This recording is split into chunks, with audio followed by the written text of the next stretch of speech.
რისი ნიჭი გინდა რომ გქონდეს და არ გაქვს ფეხბურთის თამაშის, ფულის შოუნის, სიმღერის, იქნებ უფრო მაღალი გინდა იყო, ან უფრო ლამაზი. ამ ყველაფერზე გავლენას ახდენს შენი გენები, რომელიც ცხოვრების მთავარი ლატარეა.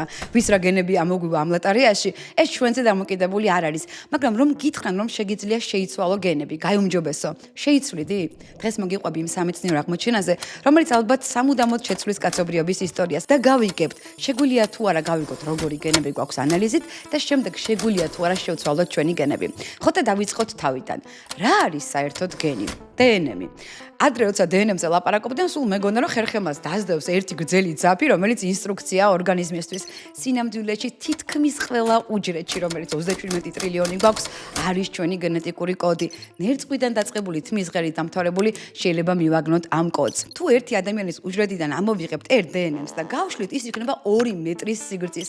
როგორ ეტევა მიკროსკოპულ უჯრედში, ის იმდენად დახვეული არის ქრომოსომებად და ქრომატინებად, რომ ეტევა ძალიან პატარა ბირთვში. აი როგორც ძაფი რომ დაატრიალო, დააგორგოლოჭაო. ერთი ადამიანის ყველა უჯრედიდან რომ ამოვიღოთ დნმ-ი, გადავაბათ ერთმანეთს 200-ჯერ ავა მძემდე და 200-ჯერ ჩამოვა იმ სიგრძის იქნება. და რა არის საერთოდ ეს დნმ? ეს არის მოლეკულა, რომელიც შედგება 2 ჯაჭვისგან. თითოეულ ჯაჭვზე ჩალაგებულია დაახლოებით 3 მილიარდი ასო ნუკლეოტიდი. სულ ორივე ჯაჭვზე 6 მილიარდი ასო. ეს ასოები არის 4 ტიპის: A, T, C, G. დედამიწის ზურგზე ყველა ორგანიზმის დნმ, მცენარის, ამების, თევზის, ჩიტის, ცხოველის, ადამიანის შედგება ამ 4 ასოსგან. აბა განსხვავებები რაშია? განსხვავება არის იმაში, როგორი თანმიმდევრობით არის ეს ასოები ჩალაგებული. ამ 3 მილიარდი ასოს ჯაჭვზე არის სხვადასხვა მონაკვეთები. მაგალითად, ერთი 10,000 ასოიანი მონაკვეთი არის გენი, რომელიც აკეთებს იმ პროტეინს, რომელიც განსაზღვრავს შემდეგ თვალის ფერს. სხვა მონაკვეთი, თქვა 12,000 ასო, აკეთებს პროტეინს, რომელიც განსაზღვრავს შენს სიმაღლეს, სხვა შენს დოპამინურ მიდრეკილებებს. სინამდვილეში ყველა მახასიათებელს თითქმის არა ერთი, არამედ უამრავი გენის კომბინაცია ქმნის, მაგრამ სიმარტივესთვის ასე იყოს. ეს მონაკვეთები დნმ-ზე, რომლებიც მერე აკეთებენ პროტეინებს, ცილებს, ჩვენს ორგანიზმში არის 23,000, ანუ ადამიანს აქვს დაახლოებით 23,000 გენი. ყველა ადამიანს ნორმალურ სიტუაციაში აქვს ეს 23,000-ვე გენი, მაგრამ ჩემი თვალის ფერი სხვა არის და შენი სხვა. განსხვავება რაშია? განსხვავება შეიძლება იყოს აი ამ მონაკვეთში ერთ ასოში. მე შეიძლება აი ამ 12,000-იან მონაკვეთში, მაგალითად, მე-1000 ასო კონდეს A და შენ იმავე ადგილას კონდეს G. თუ G არის, თვალი გექნება მუქი, თუ A არის, მაშინ გექნება ღია ფერის.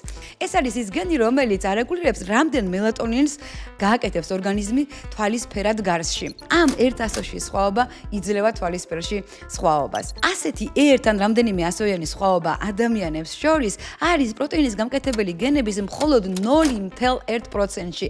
დანარჩენ 99.9%-ში ჩვენი დნმ-ის თანმიმდევრობა არის იდენტური. აი ეს 0.1% სხვაობა იძლევა ამ მრავალფეროვნებას ადამიანის რასის.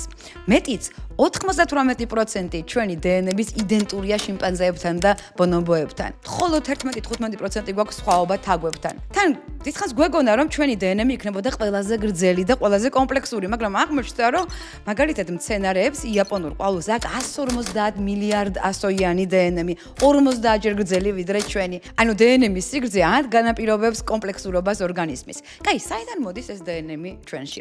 განაყოფიერების დროს ერთი ჯაჭვი მოდის დედისგან, მეორე მამისგან, შესაბამისად ჩვენ ვატარებთ ერთი გენის 2 სხვადასხვა ვერსიას. დედისგან და მამისგან მიღებულ 2 გენში შეიძლება არ იყოს სხვაობა, მაგრამ შეიძლება ერთში სხვა ასო ეწეროს ერთ ადგილას და მეორეში სხვა ასო.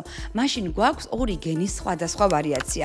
აი ამ განსხვავებებს ჰქვია ალელები. თუ ერთი მშობლისგან მიღებულ გენში დაზიანება შეიძლება ჩამოყალიბდეს გენეტიკური დაავადება, მაგრამ საბედნიეროდ რამდენიმე გამონაკლისის გარდა ერთ გენში დაზიანება არ იწვევს ხოლმე გენეტიკურ დაავადებას. საჭიროა რომ ორივე გენში ერთი და იგივე ადგილას იყოს ერთნაირი მუტაცია, რომ განვითარდეს გენეტიკური დაავადება.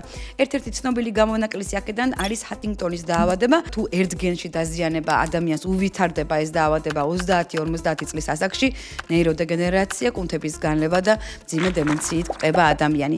მაგრამ ასეთი შემთხვევები ცოტა არის, უმეტეს შემთხვევაში საჭიროა რომ დედამაც და მამამაც გადმოგვცეს ერთნაირად დაზიანებული გენი. ამას რეცესიული დაავადება ჰქვია, მხოლოდ მაშინ ვლინდება თუ ორივე გენს ჰქონდა მუტაცია. აი სწორედ ამიტომ არის ახლო ნათესავებში ქორწინება საშიში. შანსი იზრდება რომ ორივე მშობელმა ერთი და იგივე ადგილას დაზიანებული გენი გადასცეს ბავშვი, იმიტომ რომ ნათესავების გენი დიდწილად გავს ერთმანეთს. ისტორიაში ხვდებოდნენ ისეთი დინასტიები, რომლებიც ექსკლუზიურად ქორწინდებოდნენ ნათესავებზე გვარისა და სიმდიდრის შენარჩუნების მიზნით. ასეთი ცნობილი გვარი იყო ჰაბსბურგების დინასტია, რომელიც ყველაზე გრძელი ვადით მეფობდა ევროპის ისტორიაში. ესპანეთის ბოლო მეფე გენეტიკურად ისეთი მუტირებული იყო, რომ ჰქონდა ხერხემლის დეფორმაცია, ინტელექტუალურად ჩამორჩენილი იყო უშვილო და მისი გაკვეთისას 1700 წელს როცა გარდაიცვალა, აღმოჩნდა რომ არც ერთი ორგანო არ იყო სრულფასოვნად ჩამოყალიბებული, აი ეს სწორედ დიდი ხნის სისხლის არევის შედეგია. დედასთან, მამასთან და ჩვენს და-ძმებთან გვაქვს 50% საერთო დნმ-ი, თუ ერთ და იგივე დედმამიშვილები ვართ, ბებია-ბაბუასთან 25%, პირველი რიგის ბიძაშვილებთან 12.5%. მაგრამ საინტერესოა, შესაძლებელია თუ არა ცხოვრების მანძილზე შეგვეცვალოს გენები. უკიდურესი გამონაკლისის გარდა ეს ფაქტიურად წარმოუდგენელია. ბუნებას ძალიან ნაზრუნი აქვს იმაზე, რომ ის გენი იყოს კარგად შენახული. არა და ყველა უჯრედი როცა მრავლდება, რა თქმა უნდა დნმ-ის კოპირებაც ხდება. დნმ-ის კოპირებისას შეიძლება არასწორად გადაკოპირდეს გენი უჯრედიდან უჯრედამდე. ამ არასწორი გადაკოპირების ალბათობა არის 0.1%-მდე. თითქოს არ არის მაღალი, ხო? მაგრამ როცა 3 მილიარდ ასოზე ვლაპარაკობთ, შეიძლება შეცდომით გადააკოპირო 10,000-ობით ასო. ბუნება ვერ დაუშვებდა იმას, რომ 10,000-ობით ასო შეცდომით გადაკოპირებულიყო. ამიტომ კონკრეტულად იმ ადგილებში, სადაც გენები არის ჩალაგებული, მუშაობს სხვა მექანიზმი. მოდიან სხვა მოლეკულები ამ გენების კოპირების დროს და ამოწმებენ, მართლა ამოწმებენ სწორად არის გადაკოპირებული თუ არა, თუ არ არის სწორად ასწორებენ. და აი ამ მექანიზმის შემდეგ შეცდომითი ასოები მხოლოდ არის 0.0001%, მაგრამ ესეც მაღალია. ამიტომ მესამე გადამოწმების მექანიზმი აქვს მოგონილი ბუნებას, კიდევ მოდიან პროტეინები, კიდევ ამოწმებენ და ამ გადამოწმების შედეგად მხოლოდ 0.0001%, ანუ სადღაც 300 შეიძლება დარჩეს არასწორად გადაკოპირებული. მაგრამ უამრავ ტრილიონ უჯრედში ამას არსებითი მნიშვნელობა არ აქვს. მნიშვნელობა მხოლოდ მაშინ აქვს, თუ ეს არასწორად გადაკოპირებული დნმ გაძვრა სპერმატოზოიდში ან კვერცხუჯრედში. მაშინ ასეთი მუტირებული გენი ექნება ბავშვის ყველა უჯრედს. შეიძლება ეს გენი იყოს გამოცადეგი, შეიძლება ისეთი იყოს, რომ საერთოდ ბავშვი ვერ გადარჩეს და იქვე მოხდება ამ გენის მუტაცია. მაგრამ თუ ისეთი გამოდგა, რომ პირიქით უპირატესობა მისცა ბავშვს აი ამ შემთხვევითმა მუტაციამ, მაშინ ეს გენი დარჩება და პირიქით შეიძლება კიდევ უფრო გამრავლდეს. სწორედ აი ასე მივიღეთ ჩვენ გენების 1000-ობით ვარიაცია. წარმატებული ვარიაცია ან ისეთი, რომელიც არაფერს არ აშავებს, ძალიან იშვიათად ხდება. 1000 წელიწადში ერთხელ. შესაბამისად, გენები ასე მარტივად არ იცვლებიან. კი, მაგრამ დღეს სადამდე ჩვენი ტექნოლოგიაა მისული, ნუ თუ ჩვენ ინჟინერიით არ შეგვიძლია შევიცვალოთ გენები. მაგრამ სანამდე ამას გავიგებთ, ალბათ საინტერესოა შეგვიძლია თუ არა დღეს ჩავაბაროთ ანალიზი და გავიგოთ, როგორია ჩვენი დნმ-ური პროფილი, რა მიდრკილებები გვაქვს, რა სისუსტეები, რა ფარული ნიჭები. საქმე იმაშია, რომ კაცობრიობის ცოდნა გენეტიკაზე არის საკმაოდ ახალი. მხოლოდ მე-19 საუკუნეში გრეგორ მენდელმა ბარდის მცენარეებზე დაკვირვებით დაამტკიცა, რომ ნაყოფი ერთ კოდს იღებს დედისგან და მეორე კოდს მამისგან. მაგრამ რა იყო ეს კოდი, არავინ იცოდა. 1959 წელს, ანუ 1 საუკუნის შემდეგ, კრიკმა და ვოტსონმა აღმოაჩინეს, რა იყო ეს კოდი. აი ეს სპირალისებული მოლეკულა, რომელსაც ახლა დნმ-ს ვეძახით. და მაშინდელი ტექნოლოგიით ამ 3 მილიარდი ასოს გაშიფრვა თითქმის წარმოუდგენელი იყო, იმდენად დიდი დრო უნდა და რამდენიმე ასოს წაკითხვას. 1990-იან წლებში დაიწყო ადამიანის გენომის პროექტი, რომელსაც ყველა დიდი მოლოდინით ელოდა. მიზანი იყო პირველად კაცობრიობის ისტორიაში წაიკითხათ ადამიანის მთლიანი გენომი. ეს 3 მილიარდი ასო. ძალიან დიდი ენთუზიაზმით ელოდებოდნენ აი ამ გენომის პროექტის დამთავრებას, იმიტომ რომ მეცნიერებს ჯეროდათ თითო გენი არეგულირებს თითო მახასიათებელს. და ამ გენების გაშიფრვით შევძლებდით განგვეყრუნა თითქმის ყველა დაავადება. პირველი ადამიანის გენომის გაშიფრვას დაჭირდა 13 წელი და 2 $2.7 მილიარდი. მაგრამ მეცნიერებს ძალიან დიდი ემიდგაცრუება ელოდათ წინ, იმიტომ რომ ყველაზე გავრცელებულ დაავადებების უმეტესობას არა 1, 10 ან 100 გენი, არამედ 1000-ობით გენის კომბინაცია არეგულირებს. საბამისად, პირველი გენომის წაკითხვას არ მოყოლია დიდი სამედიცინო რევოლუცია, მაგრამ მას შემდეგ ტექნოლოგია ძალიან განვითარდა. დღეს უკვე შესაძლებელია ერთი ადამიანის დნმ-ის წაკითხვა წუთებში და ჯდება ძალიან იაფი, რამდენიმე $. შესაბამისად, გენეტიკოსებს დაუგროვდათ მილიონობით ადამიანის დნმ-ზე ინფორმაცია. ახლა გენეტიკოსები ამ ადამიანის დნმ-ებს ადარებენ ერთმანეთს. მაგალითად, აიღებენ 100,000 ადამიანს, რომელსაც აქვს კლინიკური დეპრესია და მათ დნმ-ებს შეადარებენ იმ ადამიანების ჯგუფს, რომელსაც არასდროს ჰქონია დეპრესია.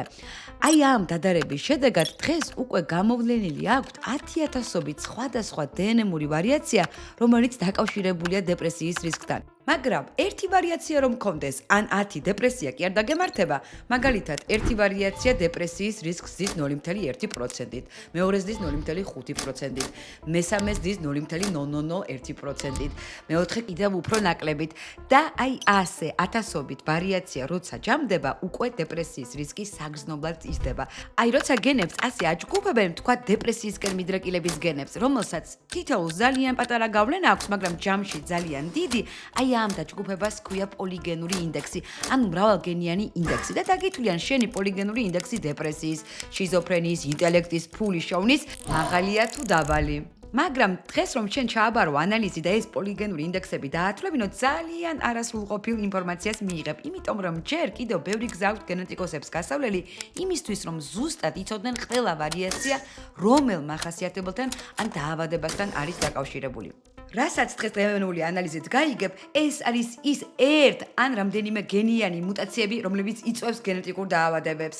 სხვა მახასიათებლებზე, ნიჭებზე, მიდრეკილებებზე დღევანდელი ინფორმაცია ინდივიდის ჭრილში ფაქტიურად არასწორი იქნება. ეს უფრო გამოსადეგია, როცა ჯგუფებს ადარებენ ჯგუფებს. სულ რაღაც 10 წელიწადში ალბათ შესაძლებელი იქნება უფრო მეტი სიზუსტით გაიზომოს, რამდენად დიდია თითოეული ადამიანის რისკი. თუმცა, მანამდე ხომ არის ისეთი გენეტიკური დაავადებები, რომელიც ერთ გენში ერთ ადგილას მუტაციის შედეგია. მაგალითად, ესეთი ცნობილი დაავადებაა ნამგლისებრუჯედოვანი ანემია, sickle cell anemia.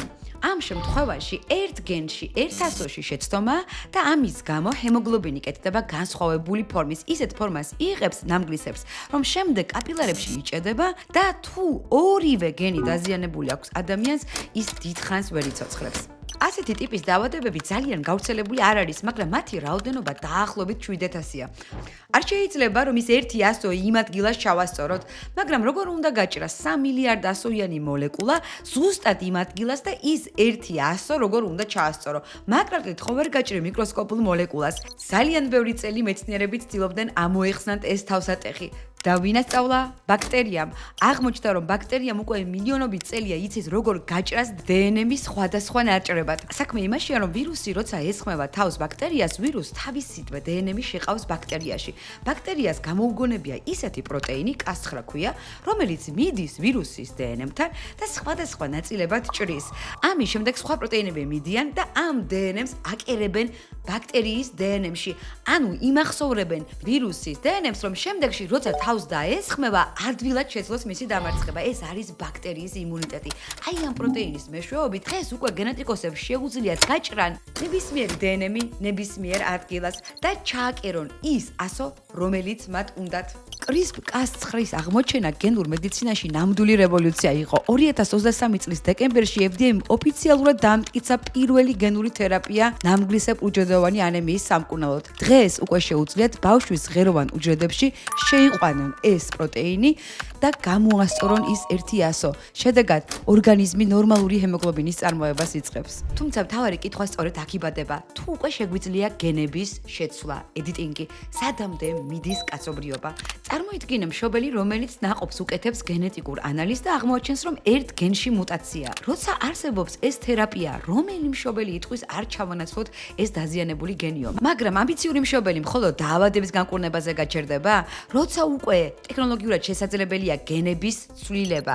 არ მოინდომებს მშობელი ბავშვის საუკეთესო ვერსიის გამოყვანას? აი ამ ტექნოლოგიის ერთ-ერთი აღმომჩენი, ჯენიფერ დუდნა, რომელმაც ნობელის პრემია მიიღო ამ აღმოჩენისთვის, ყვებოდა, რომ როდესაც პირველად გააკეთა პრეზენტაცია ამ მეთოდზე, პრეზენტაციის შემდეგ მასთან მივიდა ერთი დაბალი სათვალებიანი კაცი და კითხა, კი, მაგრამ თუ უკვე შეგვიძლია გენების შეუცვალოთ, ყველა მშობელი ხომ ინტელექტუალურ შვილს შეუკვეთავს და ყველანი ერთნაირები გავხდებითო? ეს კაცი რომ წავიდა, მასთან მივიდა მაღალი ქერაც ცისფერთვალება ქალი და კითხა, კი, მაგრამ ყველა მშობელი ხომ მაღალ ცისფერთვალება ბავშვებს შეუკვეთავს და ყველანი ერთნაირები გავხდებითო? ალბათ მშობლების მიერ შეკვეთილი ბავშვები ერთნაირები არ იქნებიან, მაგრამ თავარი ის არის, რომ დღეს უკვე ფანტასტიკისფერო არ არის გენების ცვლილება და ისეთი გენური კომბინაციის გამოყვანა, რომელიც აუმჯობესებს ბავშვის შესაძლებლობებს. დღეს ემბრიონებზე ექსპერიმენტების ჩატარება განვითარებულ სამყაროში ნამდვილად აკრძალულია, მაგრამ ჩვენ რა ვიცით რა ხდება ჩაკეტილ ქვეყნებში, რა ხდება ჩრდილოეთ კორეაში მაგალითად. ზოგი ამბობს, რომ ჩინეთშიც ტარდება ასეთი ექსპერიმენტები. ეს სრული სპეკულაციაა, მაგრამ ფაქტი ის არის, რომ დღეს მედიცინას უკვე შეუძლია გენების გაჭრა და გენების გაუმჯობესება. თუმცა, თავარი კითხვა მაინც ის არის, ჭირდება კი გენების რედაქტირება იმისთვის, რომ თავი კარგად ვიგრძნოთ? იქნებ გარემო უფრო მნიშვნელოვანია. აი ამაზე ვლაპარაკობ ამ ეპიზოდებში. შემდეგ სპინალ.